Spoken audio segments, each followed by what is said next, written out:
Madame, mademoiselle, monsieur, bienvenue à Métro News. Voici les principaux titres qui seront développés aujourd'hui.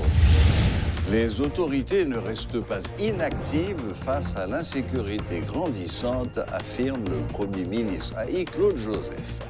Le chef du gouvernement affirme que le président n'est pas à l'origine de ce phénomène et donne la garantie qu'il a donné des directives claires à la police pour lutter contre l'insécurité. Le secrétaire général de l'ONU, Antonio Guterres, annonce qu'il a pris acte du manque d'efficacité du gouvernement haïtien dans la gestion de la crise sécuritaire.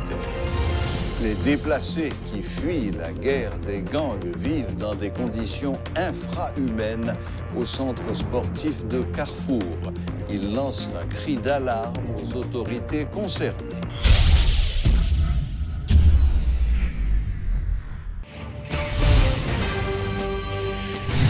Le secrétaire général de l'ONU, Antonio Guterres, exprime sa crainte que la tenue du référendum constitutionnel retarde celle des élections générales prévues en 2021.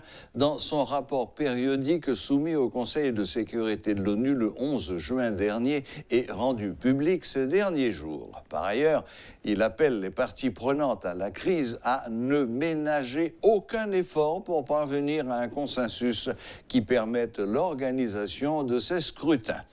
Dans ce cadre, l'ONU se dit prête à contribuer à mettre en place les conditions nécessaires pour parvenir au consensus recherché. Par ailleurs, abordant la question de l'insécurité, le secrétaire général Guterres souligne les limites de l'approche policière pour endiguer les activités des bandes organisées. Condamnant les violences criminelles qui ont conduit au déplacement de milliers de personnes dans certains quartiers, il prend acte du manque d'efficacité des autorités et de l'incapacité du gouvernement à avancer dans la lutte contre l'insécurité. Il les appelle à redoubler d'efforts pour protéger la population ainsi qu'à améliorer le contexte socio-économique et politique actuel qui est, selon lui, propice à l'activité de ces groupes. Enfin, Antonio Guterres demande à la communauté internationale de combler le déficit de financement humanitaire afin que l'aide dont ont besoin les 1,5 million de personnes les plus vulnérables en Haïti puisse être fournie. Le Premier ministre haïtien, M. Claude Joseph, rejette les accusations de connivence entre des officiels et des chefs de gang. On ne peut évoquer la question de négocier avec les bandits avec nous, a dit le Premier ministre, faisant état de la détermination de son gouvernement à identifier, traquer et appréhender les mains cachées de l'insécurité. Les auteurs intellectuels ne resteront pas impunis, a promis M. Joseph lors d'une interview à Radio Métropole hier, mercredi 16 juin. C'est pour ça qu'il y a avec question insécurité. Il est certain que le problème banditisme est précédé le président Jovenel Moïse. Le président Jovenel Moïse vient joindre une situation qui a empiré. Cependant, en tant que l'État, on va démissionner. C'est ça que fait. Tout récemment là, la police nationale là, fait un descend de lieu, libérer le commissariat que nègre te prend et gagner échange de tir avec la police, il y a des bandits qui blessés mortellement. Et la police nationale là a continué de défier et combattre tout le monde qui pensait que capable à loin dans le pays pendant que c'est des bandits que y. Ça moi mon cas sous constater même avec un peu le monde, on baisse la question kidnapping, c'est parce que la police lui établit en permanence. Ils ont identifié côté zone kidnapping fait plus et on voit que la police plus présente dans zone zone. Donc question de négociation avec bandits, c'est des bagailles. Moi-même, m'entendez mon abdi dans la rue. Moi-même, chef gouvernement, c'est pas des bagailles où on quand même parle avec nous. Dans le moment politique ça dans le moment qui est capable de dire qui est extrêmement divisé comme ça, n'est-ce pas? Autant de monde dit toute bagaille pour acculer un gouvernement parce que tout simplement nous sommes capables de dire position pas des positions objectives sur des faits. Ça me capable de garantir c'est que police nationale là, avec les moyens que le gagne, l'a fait toute ça capable pour les bails sécurité mais particulièrement frapper gang, côté il a fait kidnapping, bien assurer une présence plus permanente là pour enfin nous capables de résoudre le problème. Mais le problème non, il y a plusieurs dimensions. C'est ça que fait chaque fois qu'on a parlé de insécurité, on ne parle que nous garder aspect criminel là seulement. Moi dire, et m'a dire encore, insécurité a gagné une dimension politique. Et ça, son secret de polichinelle. Parce que les gens décident qu'il est pour pays à chaud, qu'il est pour le fret. Ça, c'est un secret de polichinelle. Tout le monde connaît. Mais ça m'a demandé seulement, c'est un petit patience, parce que nous pas croire que auteur intellectuel lui a été impuni. Donc, n'a privé sur eux, c'est ça, me dit en conférence de presse, puisque nous ne sommes pas capables de quitter un pays de monde sous base des intérêts mesquins, pas qu'à prendre un pays en otage comme ça, pour penser que c'est eux qui ont fait la loi. Donc, nous-mêmes, au niveau CSP, nous avons déterminé, effectivement, notre bataille contre Bandio, mais aucun bataille contre Bandio pour autant de fois qu'on voulait, mais sont pas capables d'identifier source qui a alimenté en munitions, armes, etc. Donc, on pas jamais freiner, on est capable de dire dérive banditisme. Donc, c'est peut-être ça. Moi-même, dans cette CSP, moi, j'ai des instructions claires, des directives claires à DGPNH là pour bataille contre Bandio, pas camper du tout. Parce que faut que nous rétablir la sécurité dans le pays, mais il faut nous permettre que nous vraiment vaquer l'activité et également pour nous choisir dans l'élection qui nous voulait qui vous gouverner. L'Association nationale des propriétaires de stations-service, ANAPROS, déplore et condamne la situation de rareté de carburant qui prévaut actuellement dans le pays, se disant consciente qu'elle ne sera pas sans effet sur les activités économiques. Dans une note datée du 17 juin, l'association affirme que ses membres ne sont pour rien dans cette situation dont ils sont les premiers à souffrir. L'ANAPROS explique que cette rareté, par le retard considérable enregistré dans le processus de commande de l'essence, dont la responsabilité n'incombe pas aux propriétaires de stations-service, ainsi qu'à l'accès difficile aux différents terminaux depuis le début de la guerre des gangs à Martissan et enfin aux difficultés de nature sécuritaire rencontrées par les transporteurs sur les routes ces derniers temps. Tout en regrettant les préjudices que cette situation cause aux citoyens, l'association assure qu'elle ne va pas ménager ses efforts pour rendre le carburant disponible dans toutes les stations-service du pays dans les meilleurs délais. Il est encore possible que les élections se tiennent en Haïti cette année.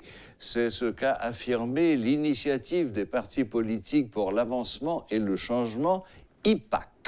Par la voix de ses dirigeants, ce regroupement d'une soixantaine de partis proches du pouvoir en place exhorte le président Jovenel Moïse à trouver un accord au plus vite avec les autres protagonistes de la crise et à mettre en place un gouvernement d'union nationale dont la priorité sera la tenue des élections.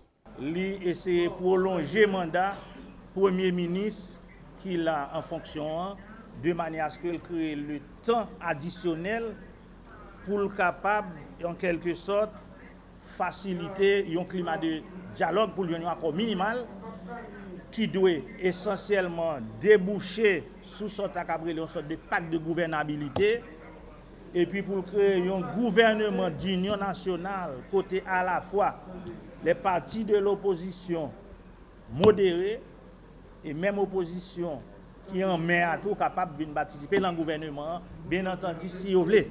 Parce qu'on est en matière démocratique, on ne peut pas forcer son nègre pour venir cohabiter avec vous à l'intérieur d'un gouvernement. Ou qu'à toujours inviter les nègres à venir chiter avec vous, mais s'il vient, il vient, mais s'il ne vient pas, on ne peut pas forcer pour cohabiter avec vous.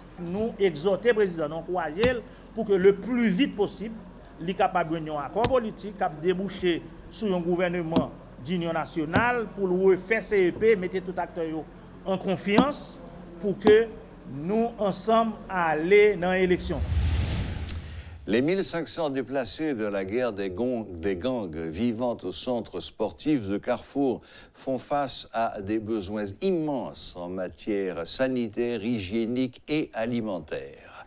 Malgré la propagation de la pandémie de coronavirus dans le pays, ces rescapés sont incapables de respecter les gestes barrières dans leur camp où ils vivent dans une situation infrahumaine.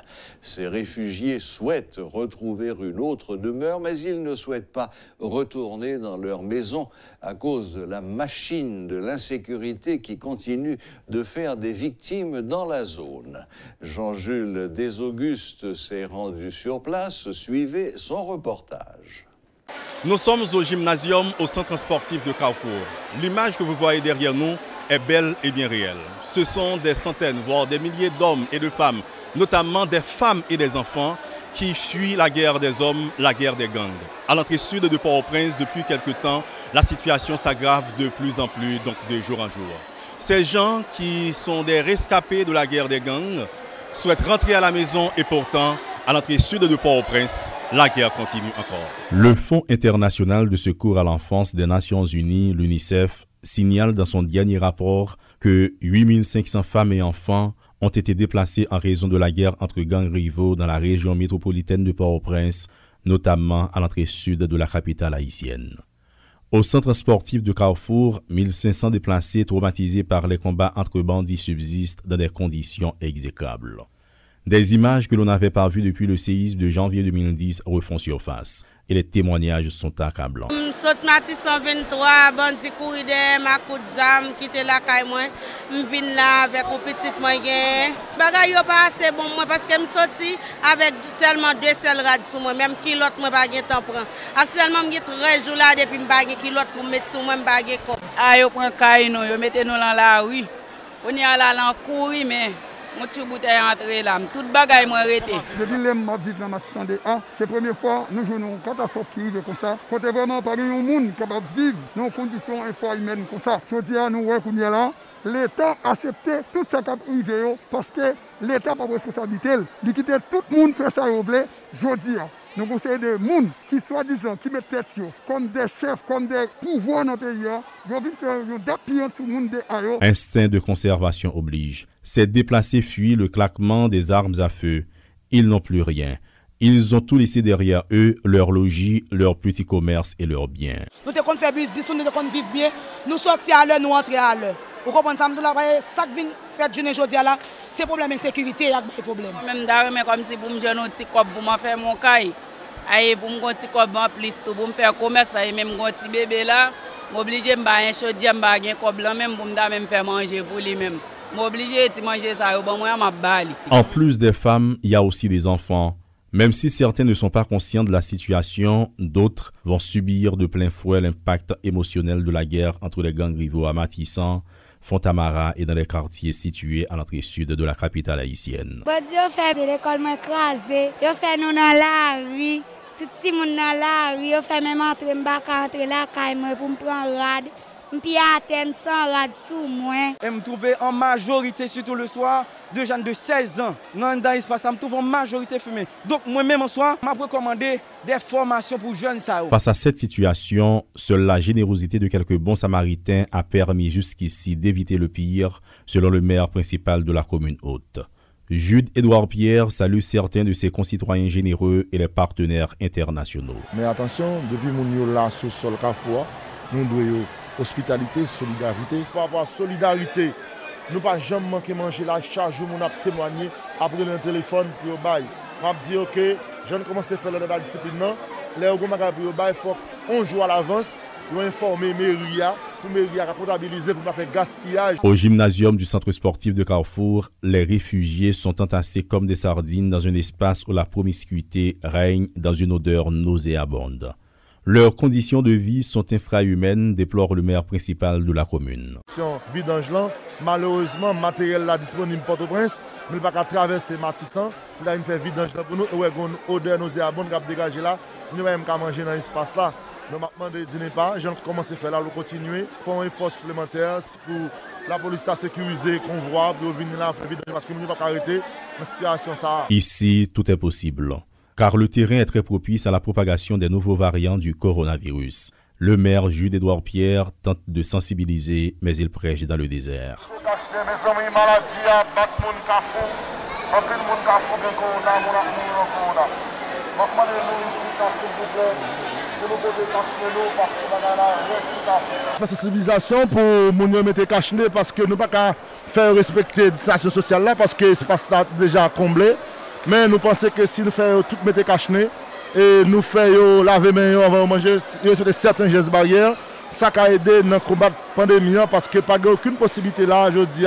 Si on grand monde dans le corona, pour l'espace pas vraiment contaminé de manière collective. Donc ça veut dire que nous avons une responsabilité par nous pour nous assurer que nous ne pouvons pas cacher. C'est déplacer n'a qu'un espoir. Saisir la première opportunité pour quitter cet espace et trouver un autre abri, aussi petit soit-il, même si un retour au bercail n'est pas encore d'actualité. Nous avons besoin de sortir dans la situation que nous y a pour nous bailler là, pour chercher un côté, limite peu que les gens liés. Même si crab là pas grave, mais ça jeune que nous avons sorti là nous même. Mais pour entrer la caille nous. Bon, nous t'avons remis entrer la caille, nous t'avons remis insécurité à fini, nous t'avons remis entrer la caille nous. Parce que là nous la caille nous t'avons vivre bien. Mais pour ça que nous pas entrer la caille. À cause de bandits chéri. OK. Oui, je prêt pour mal vivre mais dans zone côté m'té agélé nous pas tourner parce que bagay yo pas douce. Si il y a une possibilité pour yo ban nous petit moyen pour nous faire mon cas l'autre côté pour nous vivre nous aller. Moi aller mais côté nous té nous pas retourner parce que bagay yo pas douce. Bagay qui vous fait aujourd'hui, le gouvernement assure retour moun la caillou parce que pas vivre bien là, pas de dignité humaine là. C'est comme ça moun ka vivre. Le chemin qui mène vers Carrefour exhale encore l'odeur de la poudre et du sang. Les quartiers de Matissan, Fontamara et leurs environs sont presque déserts. La peur s'écrit sur tous les murs, sur tous les visages. Comme après toute guerre, vient toujours la paix, puis le partage du butin. Mais malheureusement, en Haïti, après la guerre, c'est encore la guerre. En Haïti, dès qu'il y a la guerre des gangs pour la conquête des territoires ou tout simplement pour des intérêts mesquins, claniques, c'est toujours de paisibles citoyens, des innocents qui en payent le prix. C'est toujours difficile, voire impossible, de dénombrer le nombre de déplacés, de réfugiés, voire des victimes. Mais ce qui est encore impossible, c'est de dénombrer la quantité de pertes en vie humaine. Et pourtant, les gangs rivaux font la guerre et la vie continue. Ici, en Haïti. Paul Léel et Jean-Jules Les Augustes pour Télémétropole. Voilà, la boucle est bouclée. Merci de nous rester fidèles et à la prochaine, même heure, même chaîne.